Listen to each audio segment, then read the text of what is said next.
Hace exactamente una semana, el juez penal de garantías Osmar Legal destapaba la olla. La pericia realizada al teléfono de Lalo Gómez arrojaba detalles de las conversaciones que el extinto diputado mantenía con el diputado Orlando Arévalo, jueces y fiscales, a quienes prometía protección y blanqueamiento en sus casos con la mediación del entonces presidente del Jurado de Enjuiciamiento de Magistrados y también diputado Arévalo. El juez Legal decidió comunicar todos los detalles de estas conversaciones al Ministerio Público para que la institución abra una investigación inicialmente contra Arévalo, las fiscalas Katia Uemura, Estela Maricano y la jueza Sadi López, para lo cual se conformó un equipo de fiscales. Pero estirando un poco más de la misma cuerda, pronto aparecieron más vinculaciones de Lalo y su poder detrás del poder. El perojuanino pedía favores no solo a miembros del jurado, como el presidente de la Corte César Diesel, el miembro Enrique Verne, sino también conversaba con una jueza de Amambay, Carmen Silva, quien le avisó de los allanamientos del operativo Pavo Real 2 y con quien negoció la liberación del presunto narco Waldemar Pereira, alias Cachorrao, además de haber dicho que iban a romper al director de la penitenciaría. En los chats se observaba una constante devolución de favores e impunidad con varios representantes de la justicia y hasta promesas del director de la Senat, Hugo Baptista, quien prometió a Lalo un fusil de alto calibre, capaz de perforar blindados. En medio del escándalo, diputados presentaron un pedido de pérdida de investidura contra Orlando Arévalo, quien finalmente renunció a su curul. La Corte abrió un sumario contra las juezas involucradas en los chats y siguieron saltando más vinculaciones de Lalo Gómez, ahora ya con ministros de la Secretaría de Prevención del Lavado de Dinero, Liliana Alcaraz, y el secretario de Inteligencia Marco Alcaraz, cuando este era fiscal adjunto del Ministerio Público, generando un nuevo frente de posible corrupción.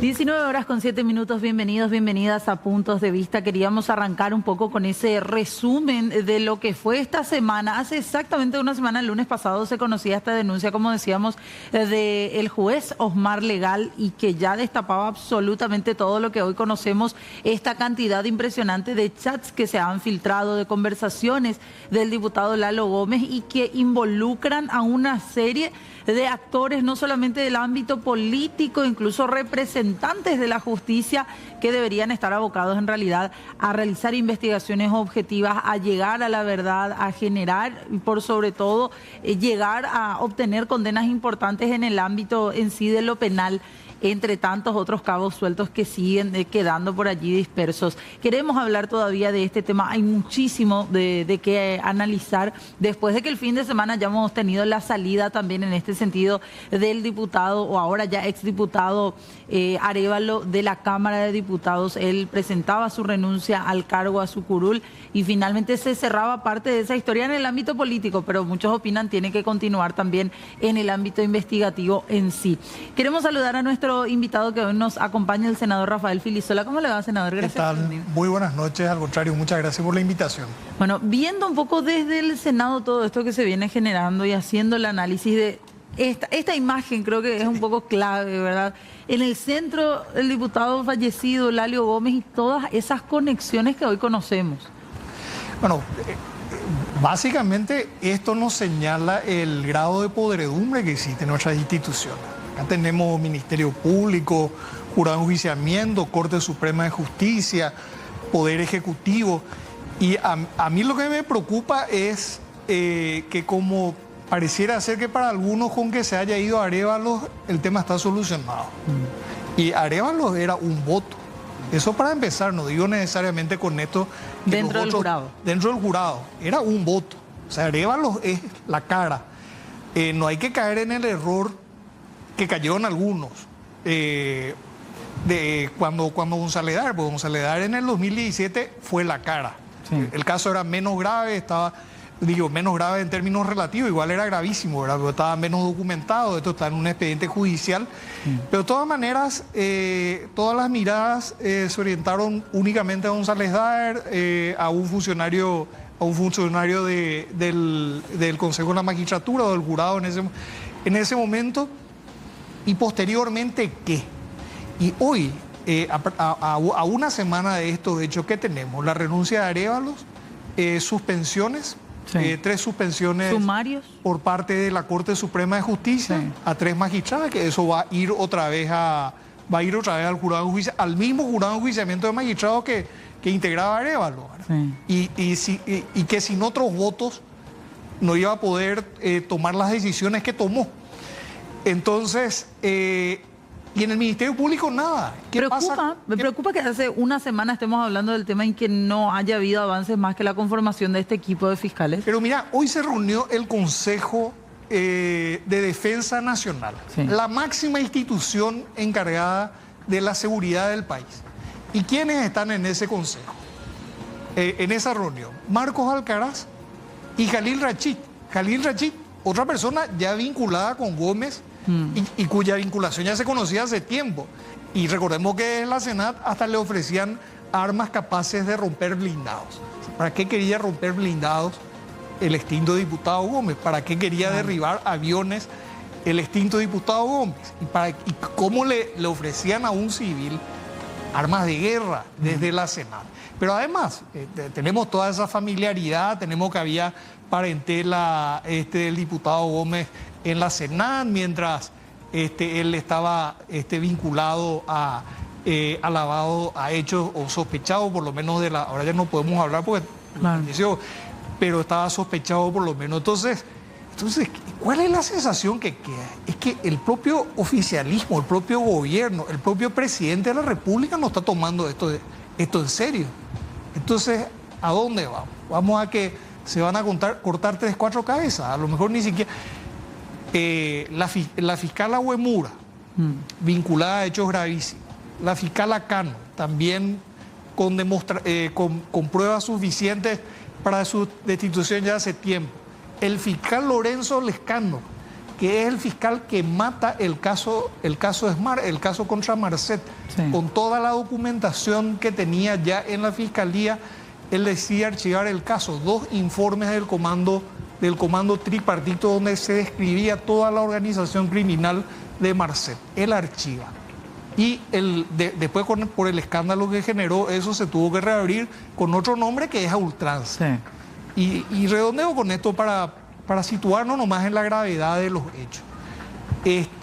¿Cuál es la hipótesis más seria que existe sobre la autoría moral o la hipótesis más razonable sobre la autoría moral del crimen de Pechi? Él tenía su trabajo acá, tenía sus amenazas acá, tenía sus enemigos acá.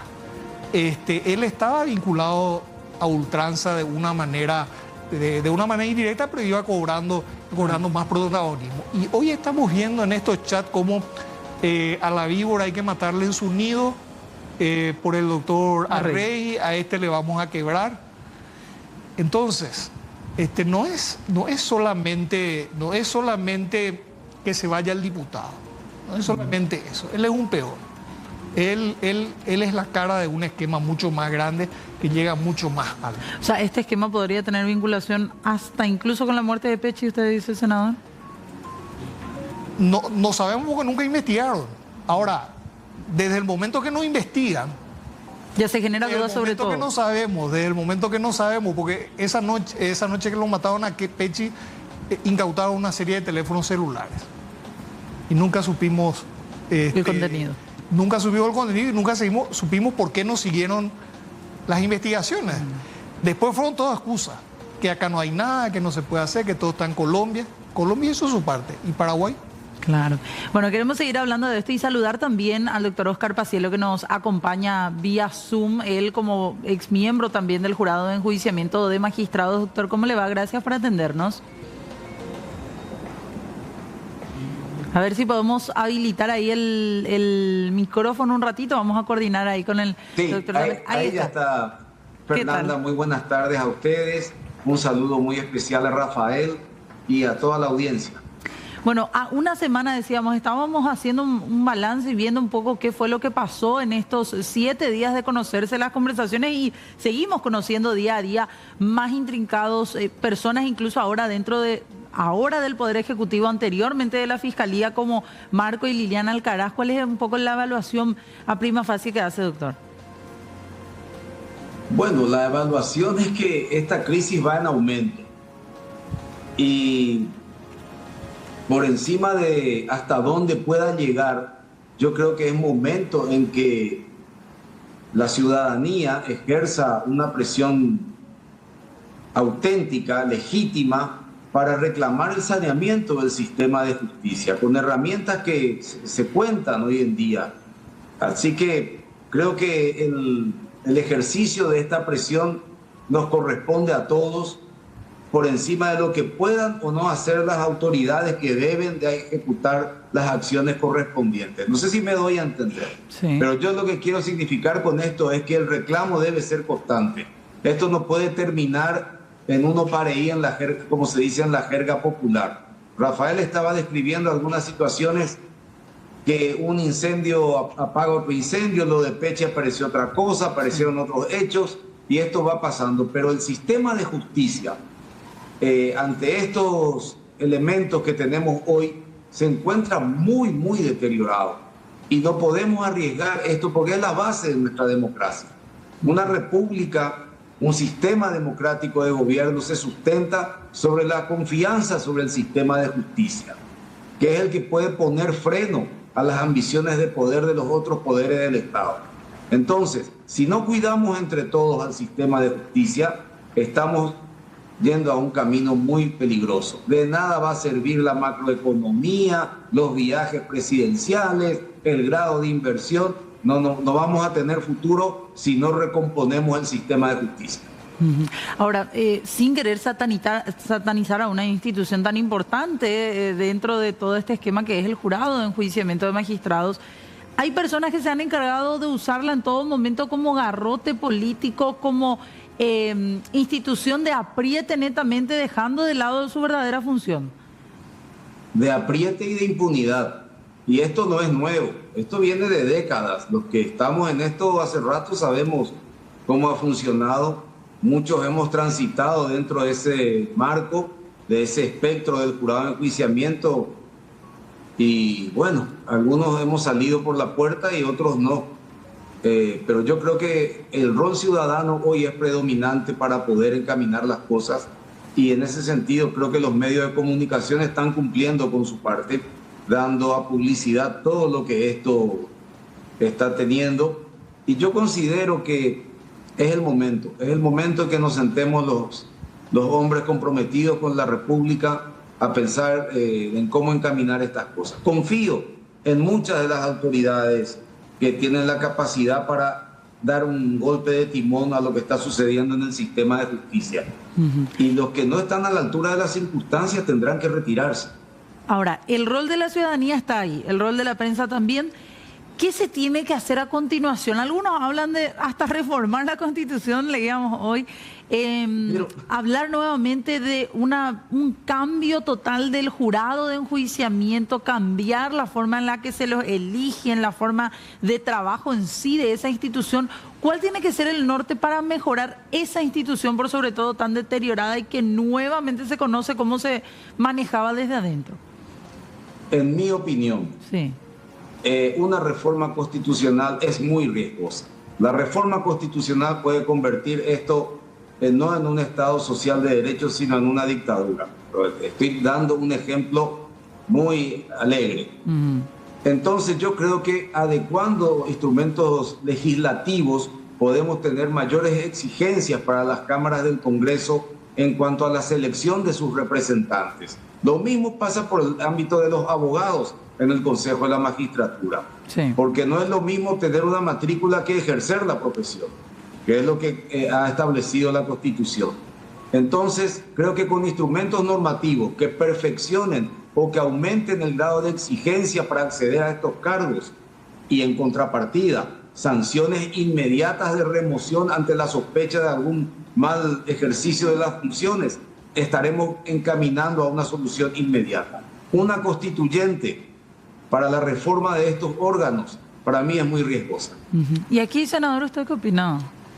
Pues sí, bueno, antes que nada saludarlo al doctor Paciello, a quien aprecio mucho, y coincido con él. Además, yo no, para ir a una constituyente tendríamos que hablar de otros temas, claro, de modelos, y todos los modelos de sistema de justicia, de sistema de de nombramiento de magistrados, sistema de remoción de magistrados, tienen su cuota de polémica. O sea, todos tienen sus ventajas y todos tienen sus desventajas. Yo creo que hay mucho que se puede mejorar.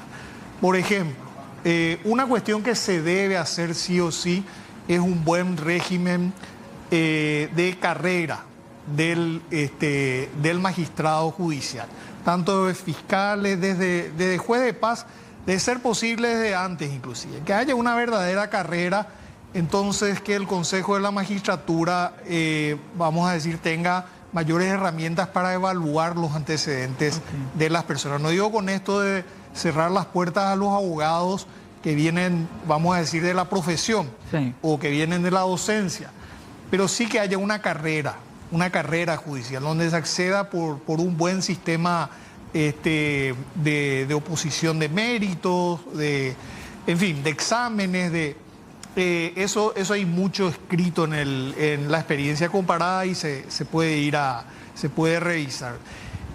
Lo otro es que hay un delicado equilibrio, creo que el doctor Paciello lo planteó muy bien. El jurado se ha usado para la impunidad y ahora estamos viendo esto. Y estamos viendo la peor cara, porque son narcos o organizaciones criminales dándole instrucciones a un miembro del jurado, o inmiscuyéndose en cuestiones que son propias de la Fiscalía, accediendo a investigaciones fiscales, en fin. Pero también se ha usado para perseguir a magistrados buenos.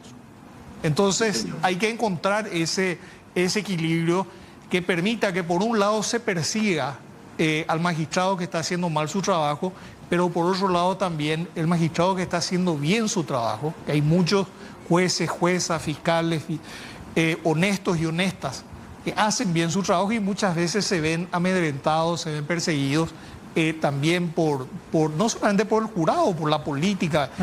En fin, eso es lo segundo. Y lo tercero, yo creo que se puede establecer un código o un reglamento que tenga rango de ley, de procedimientos, que sea mucho más estricto y que sea a lo mejor mucho más garantista, que permita mayor transparencia y que permita una mayor amplitud del derecho a la defensa.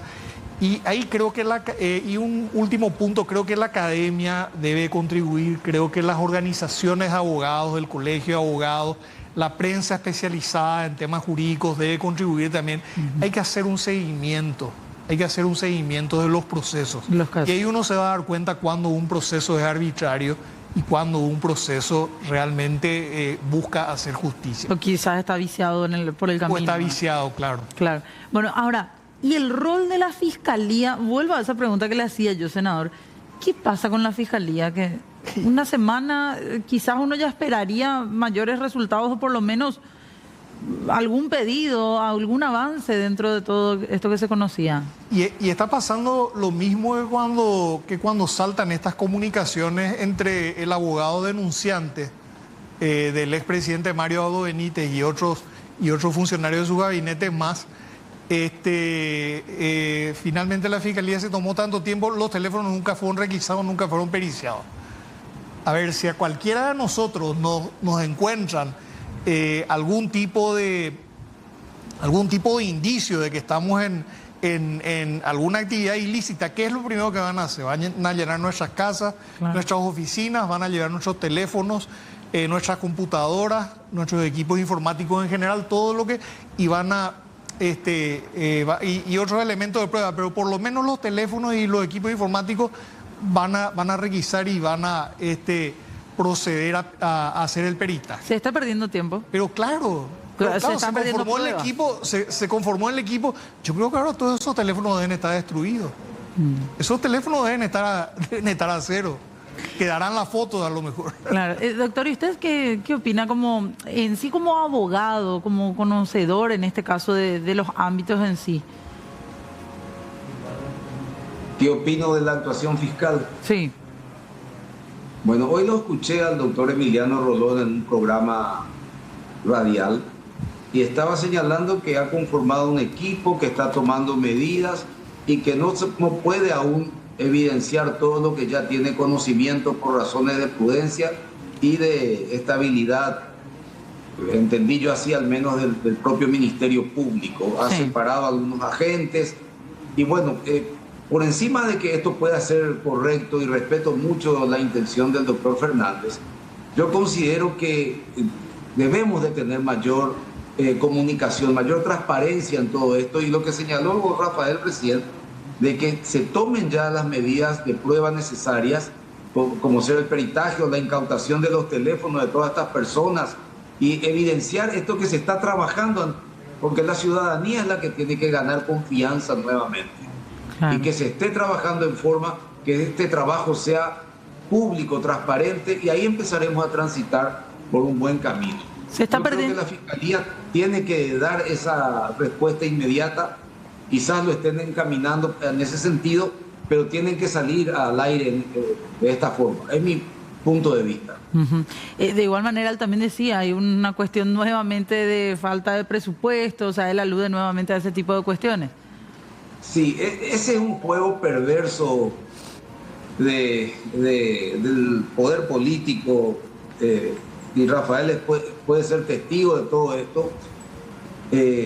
Cuando el Ministerio Público presenta su presupuesto, tiene que ir a negociar con actores que están en las comisiones de presupuesto, y ahí empieza una serie de tiras y aflojes que, desde mi punto de vista, y lo he dicho muchas veces, es la manera en que el poder político somete al Ministerio Público, por la vía presupuestaria.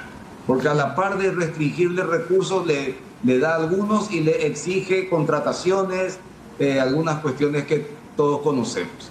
Entonces, ese manejo del presupuesto por parte de algunos actores políticos es lo que también compromete al Ministerio Público. Pero la falta de recursos nunca puede ser la excusa.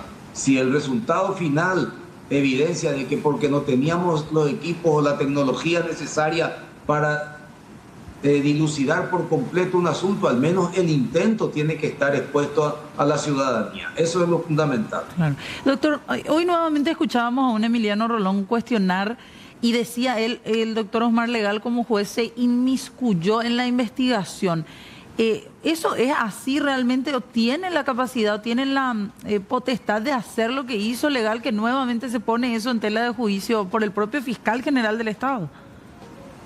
Bueno, ahí hay una cuestión que se está dilucidando en este momento. El momento en que Legal tomó contacto con toda esa información en el teléfono de Gómez, y el momento en el que él abrió el disco donde estaba la desgrabación, yo no tengo muy claro cómo fue que Legal accedió a esa información, pero por encima de que la prueba pueda ser nula o no, evidencia una situación de hecho que nos obliga a todos a tratar de corregir. Eso será una cuestión técnica en su momento y permitirá sanción o no, pero hoy el problema es muy superior a quienes están involucrados. El problema es de todos. Claro, o sea, la famosa, por más que la prueba no sirva, sirve como una noticia criminis para que actúe la Fiscalía. Es lo que yo entiendo, y podrá ser corroborado con otros elementos. Ok, bueno, doctor Oscar Paciello, le agradecemos muchísimo por su tiempo, muy amable. Gracias a ustedes nuevamente, y Rafael, te dije Rafael varias veces, por el aprecio personal y por los años que tenemos de relación. Un abrazo. Un abrazo, Oscar. Bueno, muy amable también ahí el doctor Oscar Paciello, ex presidente del Jurado de Enjuiciamiento, también miembro en su momento y presidente del Consejo de la Magistratura. Tenemos que hacer una breve pausa, le pedimos aquí al senador que nos siga acompañando a la vuelta, más análisis de este tema. 19:37, seguimos aquí en Punto 2 de Vista, estamos hablando de los chats filtrados, más conversaciones que se conocían también, y queremos saludar, nos acompañan también a través de Zoom el exministro de la CEPRELAT, Carlos Arregui, por una parte también está con nosotros el concejal de la ANR de Lambaré, Víctor Silvera. Ya enseguidita vamos a hablar con él acerca de la otra cara de la moneda, qué pasa con la esposa de Orlando Arévalo, la actual concejal también de la misma ciudad, Carol González, así que ya enseguidita con ese detalle, porque queremos saludar primero al doctor Carlos Arregui. ¿Cómo le va, doctor? Gracias por atendernos. ¿Cómo le va? Sí, buenas tardes, buenas noches, Fernanda, para vos y a través tuyo a toda la audiencia. Bueno, estábamos aquí hablando ya antes de la pausa con el senador Rafael Filisola, lo que se conocía hoy nuevamente como parte de las conversaciones en donde se lo menciona a usted cuando era titular de CEPRELAT, ¿Cómo lo tomó, doctor? Usted en aquel entonces estaba enviando reportes de inteligencia acerca de Eulalio Gómez. Sí, nosotros hemos enviado 3 informes en relación a estos hechos que hoy tienen público conocimiento. Y bueno, siempre impacta, ¿verdad? Por más de que uno quiera verlo de una manera metafórica, esas expresiones, sabemos que no necesariamente son así, ¿verdad? Entonces uno toma los recaudos pertinentes también y sobre todo medidas para proteger a la familia. Nosotros hemos enviado esos informes también en su momento a pedido del Congreso Nacional cuando se había formado la Comisión Bicameral de Investigación Antilavado en la época de la presidencia del doctor Jorge Querey, ¿verdad? Y bueno, se han trabajado eso y muchos otros informes que tenían como destinatario principal el Ministerio Público y en otros casos también la Contraloría General de la República, la Secretaría, lo que sería hoy la Dirección Nacional de Ingresos Tributarios, la Secretaría Anticorrupción, la Unidad Anticontrabando y otras entidades del Estado, ¿verdad?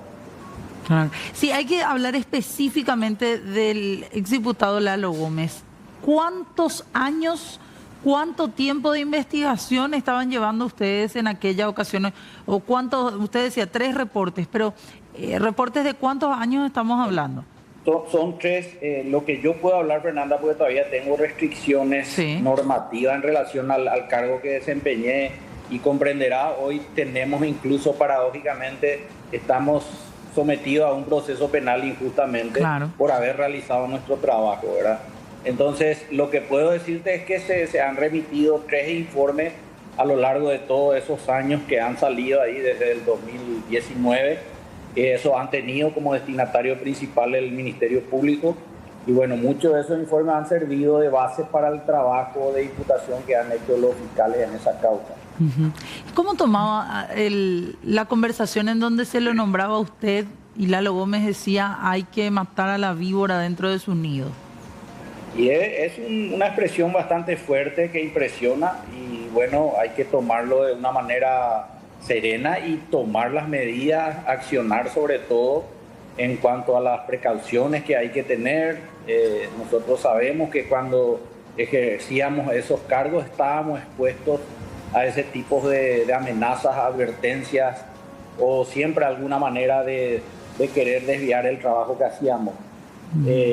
Yo también aprovecho este espacio para decirte que detrás de mí, a mi lado, había gente muy calificada que ha trabajado muchísimo en esos informes y que también han sufrido en su momento advertencia o algún tipo de acción tendiente a tratar de desvirtuar el trabajo que se hacía, ¿verdad? Pero bueno, se cumplió con la labor institucional en su momento. Y paradójicamente, como te decía, muchas de esas personas hoy soportan también conmigo un injusto proceso penal.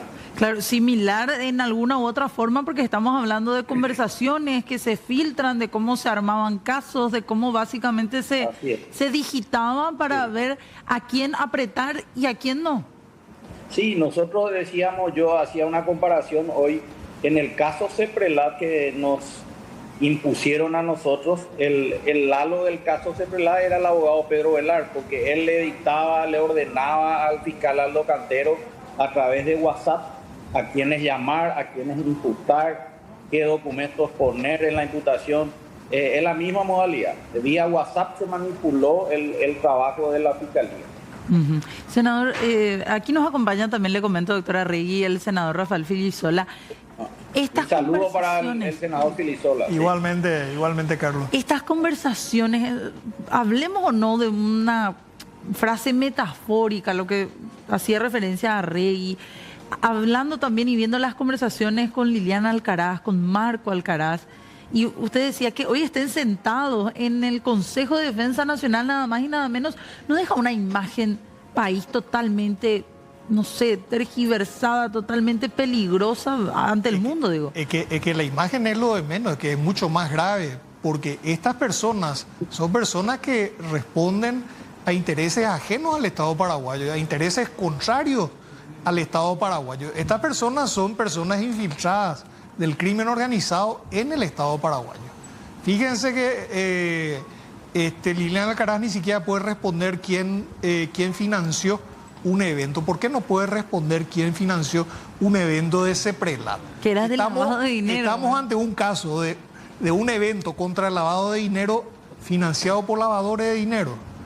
Y Marco Alcaraz que le pedía carne, y no creo que haya sido solo eso, pero si fue solo eso, de todas maneras, Marco Alcaraz que le traslada a la fiscal Lorena Ledesma, Claro. y Lalo Gómez se jacta de eso, le trasladó porque ya no le tenía confianza. Si ya no le tenía confianza es porque Marco Alcaraz creía que le iba a procesar o le iba a investigar a Lalo Gómez. Así que Claro. yo no veo de una forma tan metafórica, pues fíjense la persecución que están sufriendo Carlos Arrey y otras, y todo ese equipo que investigó el lavado de dinero. O sea, la frase a la víbora hay que matarla dentro del nido no es metafórica. No es metafórica y vemos los hechos en este momento, pero a lo mejor se refería a algo mucho peor. Pero acá redondeo con esto. ¿Qué mensaje le estamos dando? En primer lugar, a los funcionarios de CEPRELAT de carrera, honestos. ¿Qué mensaje le damos a las fiscales honestas, los fiscales honestos, los juezas honestos? ¿Qué mensaje le estamos dando? Que están solos, que no tienen protección, que el Estado no les va a proteger, que les va a proteger a los delincuentes, pero no les va a proteger a los decentes. O como decía Lalo Gómez, que si hacen algo le van a romper. Le van a romper o a la víbora le van a matar en su nido. Claro. Queremos saludar también, porque se nos va acabando el tiempo, al concejal que nos acompaña, él es Víctor Silvera, es de la ciudad de Lambaré también, porque la otra cara de la moneda en torno a todo esto, si bien es cierto, Orlando Arévalo ya deja su cargo, está también la concejal de la ciudad, la esposa de Arévalo. ¿Qué tal, concejal Silvera? ¿Cómo le va? Muy buenas noches, Fernanda. Buenas noches al senador Filisola y al doctor Arrey. Sí, así mismo es. Ella es una colega actualmente en ejercicio. Sí. Y la pregunta es ¿qué la Junta podría hacer? Sí.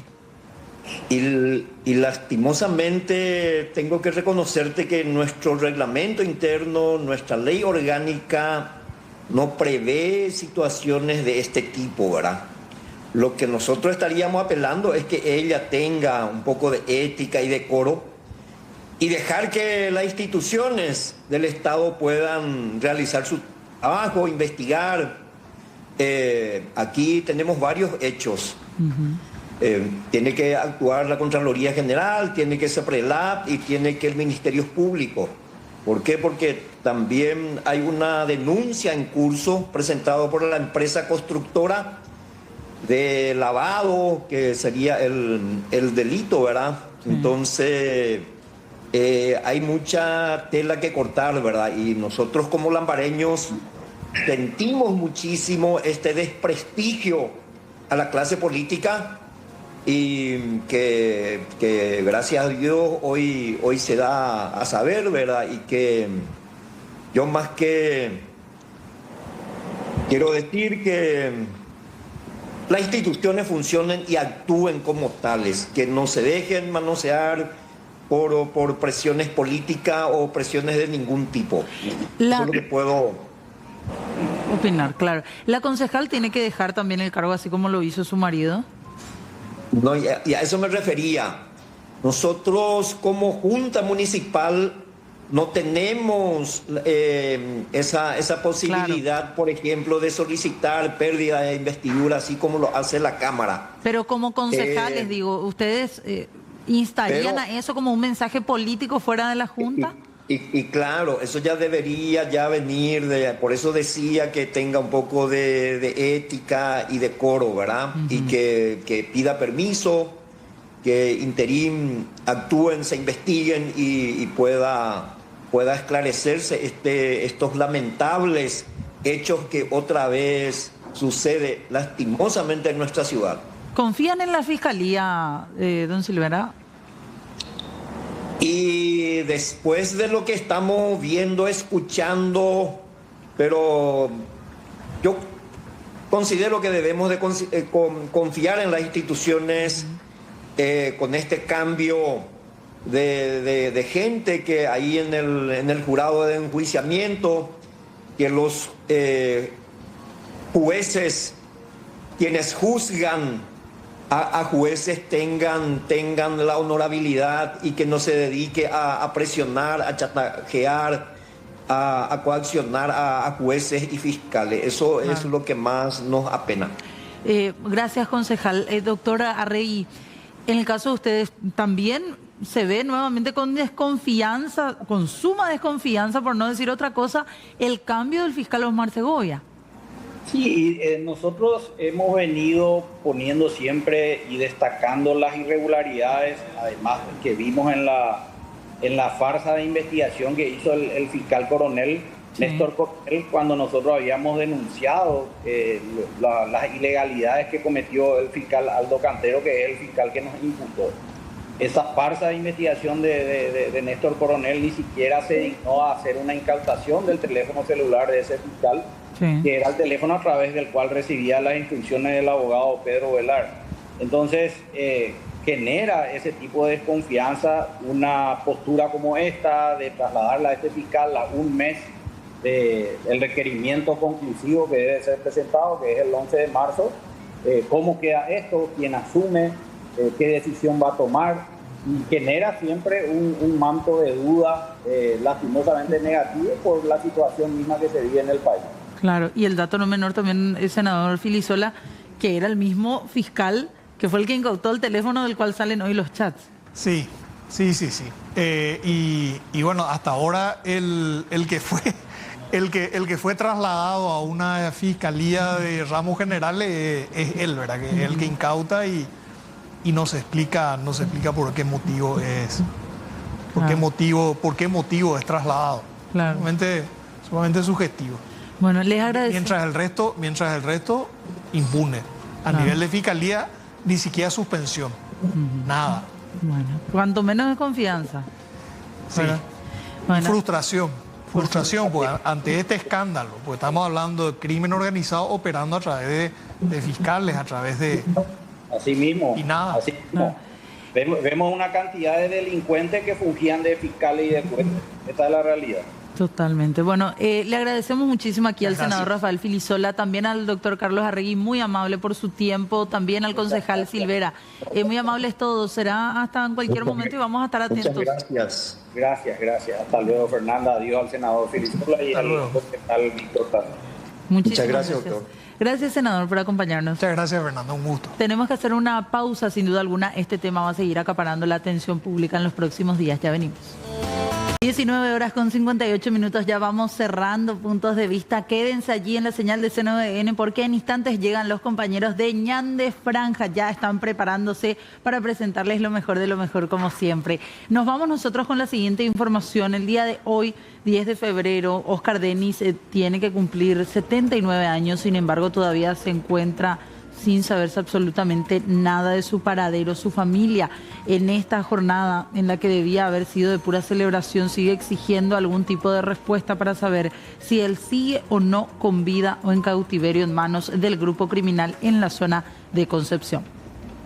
El quinto cumpleaños que pasamos sin él, sin saber de él, sin él luego, que para nosotros ya es demasiado, y sin saber de él a 5 años, por cumplirse 5 años de su secuestro. El último cumpleaños que pasamos con él fue en febrero del 2020.